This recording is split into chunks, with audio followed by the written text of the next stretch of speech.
अस्सलामुअलैकुम। तो ये सोल का ट्रेड मैंने लिया था और ये काफ़ी ज़बरदस्त गया और इसी पैटर्न पे मैंने काफ़ी ट्रेड लिए और अल्हम्दुलिल्लाह सब ने एक सक्सेसफुल और ज़बरदस्त ट्रेड मुझे दिया ही। तो मेरे माइंड में यही था कि ये आप लोगों के साथ शेयर करूं।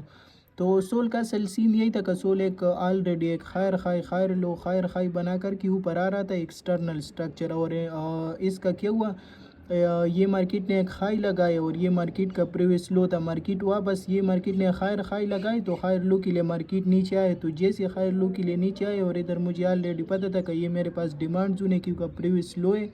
इधर से मार्केट ने पंप लिया था तो ये हमारे पास डिमांड जोन कहलाते और इसके साथ साथ मार्केट वापस अगेन आया, इधर चेंज अप करेक्टर किया। तो जैसी मार्केट वापस हायर लो के लिए नीचे आते हैं और इधर डिमांड जोन पे चेंज अप करेक्टर कर देते हैं तो इधर से स्ट्रेट हमारा बाई की पोजीशन बनता है, टारगेट मिड रेंज और रेंज हाई। लेकिन इधर एक आर्डर ब्लॉक पड़ा था 15 मिनट वाला, तो सेकंड टीपी के लिए मैंने आर्डर ब्लॉक